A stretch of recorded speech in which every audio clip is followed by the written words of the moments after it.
Venerable Phra Rajsuddhinanamongkol, famously known as Luang Phor Jaran, was a man whose life became a beacon of inspiration for Buddhists worldwide. His journey began on August 15, 1928, in Singburi Province, Thailand. Born during the reign of King Rama VII, he was a gifted youth with a diverse range of talents, from mastering traditional Thai music to briefly entering the police academy. However, the call of the Dhamma was stronger than worldly success. At age 20, he forsook the household life and entered the shade of the saffron robe, ordaining at Wat Amphawan in 1948. This was not just a religious duty, but the start of an insatiable quest for truth. Luang Phor Jaran spent years traveling across Thailand to learn from the greatest meditation masters of the era. He studied the foundations of meditation with Luang Phor Dharm, mastered calm and insight with Luang Phor Wat Pak Nam, and even delved into the complex Abhidhamma with Burmese masters. He wandered through the forests and mountains of northern Thailand in search of seclusion, seeking to master the guiles of human behavior and the depths of the mind. In 1957, he was appointed as the acting abbot of Wat Amphawan. He was a daring builder and a visionary developer.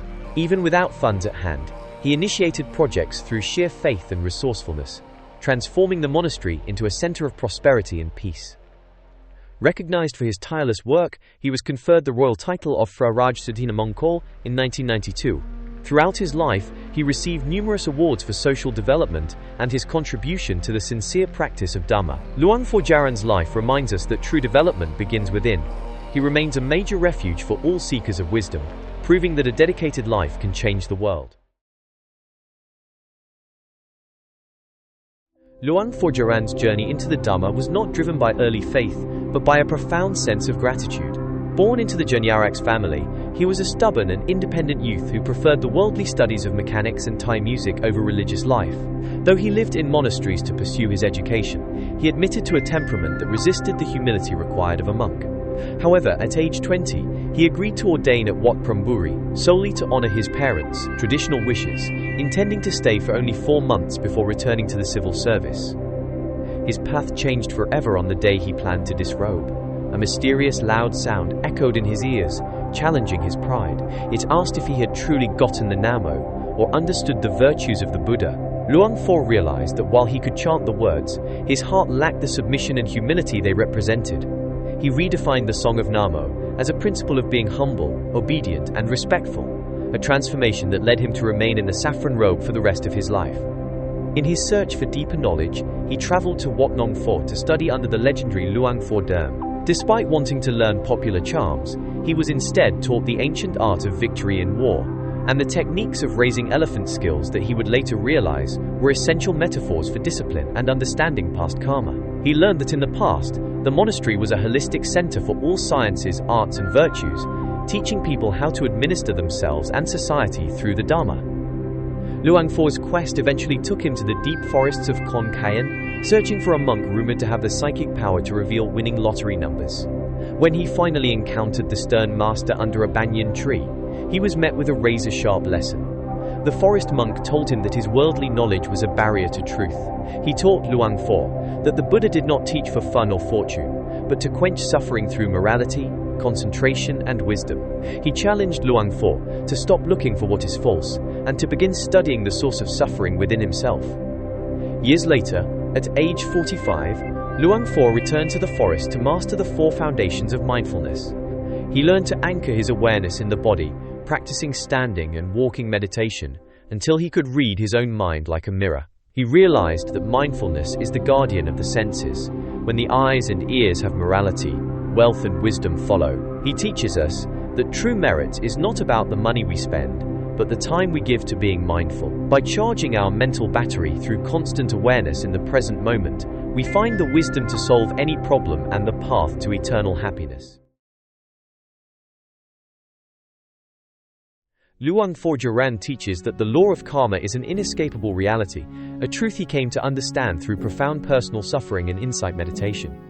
In his youth, he was skeptical of the ancient traditions his grandmother upheld, such as carrying earth to the monastery to avoid the bad karma of stealing temple soil on one's feet. However, as he matured in his monkhood at Wat Amphawan, he began to see that every action, no matter how small, leaves a spiritual debt that must eventually be settled. He recounts several instances of bad karma from his youth, such as eating food intended for monks, cheating on boat fares, and shooting birds for sport. He realized that even as an abbot, he was not exempt from retribution. He began systematically repaying his debts, such as paying for the noodles he once stole by ordaining the shopkeeper's son, and seeking out elderly ferrymen on their deathbeds to return the money he had cheated from them years prior. These acts taught him that while goodness encounters obstacles, paying back karmic debts is a vital form of merit. The most terrifying retribution occurred on October 14, 1977. 6 months earlier, during deep meditation, Luang Phor received a vision that he would die on this day, to repay the karma of breaking the necks of birds in his youth.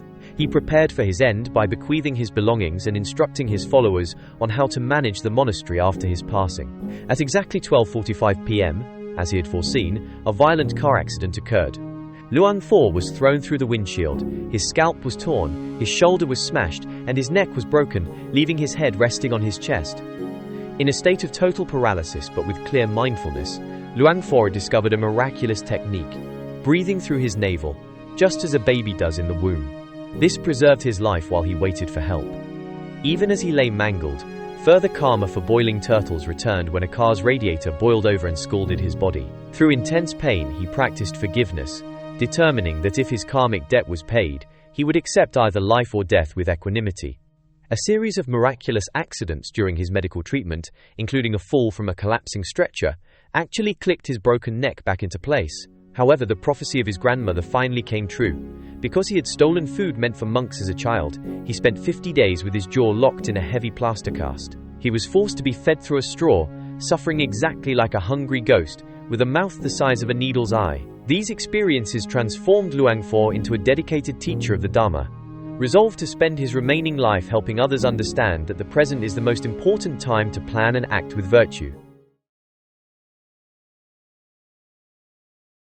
The tradition of building meditation huts at Wat Amphawan began with a supernatural event that illustrates the profound reality of the afterlife and the transformative power of shared merit. This is the remarkable story of Aying, a woman who lived 2 lives to settle a spiritual debt with karma. In her first life, Aying was a wealthy but deceitful woman who accrued heavy karma by stealing gold and rice from her neighbors. Upon her death, her negative actions resulted in a sentence of 100 years in the hell realms. However, her husband, Pune, was a man of great virtue. He performed several powerful acts of merit in her name to mitigate her suffering. First, he offered rice to the temple and built a sand stupa, which reduced her sentence by 20 years. Next, he offered their marital home to the monastery to be used as a monk's residence, removing another 20 years. Finally, Pune ordained as a monk and practiced insight meditation for an entire rains retreat, reducing her sentence by a further 40 years. Because of Pune's dedicated merit and Saying's own good conduct while in the lower realm, only 20 years of her original sentence remained. Seeing her progress, the guardians of hell offered Aying a unique contract. She could return to the human world for 20 years to repay her debt to her husband, provided she lived a life of virtue and built a meditation room for exactly 80 baht. Reborn as the daughter of a Chinese man in a nearby village, Saying remembered her past life perfectly. At age 15, she sought out the elderly Pune, who was then 78 years old, and proved her identity by correctly locating 2 gold waist chains she had buried under a hut in her previous life. To fulfill her spiritual contract, Aying traveled to Singburi and met Luang Phor Jaran, who had recently become the abbot. She used her required 80 baht to build the very first meditation hut at Wat Amphawan. This event so deeply moved Luang Phor Jaran that he began building rows of meditation rooms for practitioners, a tradition of service and practice that continues to this day. For 5 years, Aying cared for the now paralyzed Pune with total devotion. On her 20th birthday, the exact day her contract with the hell realms expired, she offered food at the temple, collapsed, and peacefully passed away. Pune followed her in death shortly after her cremation. Luang Phor Jaran teaches that Aying's story is proof of the afterlife and the inescapable nature of karma, which can nevertheless be mitigated through practice. He uses her example to remind us that even the simplest acts of service, when performed with a mindful heart, can transform a person's destiny. To emphasize the power of mindful work, he often tells children, "Do you want to be smart? Wash toilets." He shares the story of a novice who struggled in school, but, after a summer of mindfully cleaning the monastery's toilets, developed the discipline and clarity that eventually led him to become a top-ranking judge. The nature of reality and the law of karma often spark intense debate, particularly regarding the idea of retribution following us from past lives. Luang Phor Jaran explains that while it is difficult for many to believe in unseen causes, the fruits of previous actions eventually manifest in ways that cannot be denied. He illustrates this with the tragic and evidentiary story of a man known as Dr. Challar, a devout follower and meditation practitioner at Wat Amphawan. During his meditation practice, Dr. Challar experienced a vivid vision of a past life in which he was a reckless teenager. In that life, he and his brother joined a band of robbers to plunder a home near Kanchanaburi. Driven by a desire to prove his bravery, Challar committed a horrific act. He killed the owner's wife and threw her newborn infant into a fire. Soon after the raid, he fainted and drowned in a river, but the debt of his cruelty remained unpaid. Luang Phor Jaran recognized the weight of this vision and warned Challar to dedicate his current life to goodness, but the wheels of karma were already in motion. Years later, driven by an unshakable desire for wealth, Dr. Challar moved his family to Kanchanaburi to trade bamboo. By a strange and foreboding coincidence, he settled in the exact same village where he had committed his crimes in his previous life. Despite Luang Phor Jaran's quiet warnings to stay alert and keep close to the Dhamma, the heavy karma of his past life finally bore fruit. First, bandits raided Challar's home and shot his brother dead. Only 15 days later, a group of men dressed as police officers approached Challar's boat landing. Trusting the uniforms, Challar lowered his guard and was shot in the back of the head, dying instantly in front of his wife, Tongbai. The tragedy continued to follow the family. As Tongbai fled the forest with her children and her husband's ashes, her barge crashed into rocks, nearly drowning them all. Upon returning to their home village, the grief became too much to bear. While recounting the story of her husband's death to relatives, Tongbai was overcome by sorrow and died of a heart attack on the spot. Even the bandits responsible for the murder eventually met their end in a police shootout, fulfilling their own karmic cycle. Luang Phor Jaran uses this story as a powerful testament to the fact that no one can escape the effects of their actions. While merit and wrongdoing are like oil and water, one cannot wash away the other. Developing mindfulness and dedicating good karma to those we have wronged can help mitigate the journey. Ultimately, we are all born to pay the debts of our old karma, and the only wise path is to plan and act with virtue in the present moment before the past catches up to us. Luang Phor Jaran explains that true wisdom is not found in textbooks, but arises directly from the consistent practice of the four foundations of mindfulness. By observing the rising and falling of the abdomen, a practitioner develops firm concentration. This is not just about achieving a calm mind, but about observing mental states in the present moment as they actually occur. As mindfulness strengthens, a unique wisdom emerges, one that allows you to solve life's problems and personal conflicts with clarity and certainty. One specific technique Luang Phor emphasizes is directing mindfulness to the solar plexus. He describes this as a highly effective method for anyone facing immediate intellectual or situational challenges. By noting, thinking or knowing at the solar plexus during times of confusion, the mind stabilizes, allowing intuitive answers to arise. Unlike worldly cleverness, this insight reveals the true nature of cause and effect.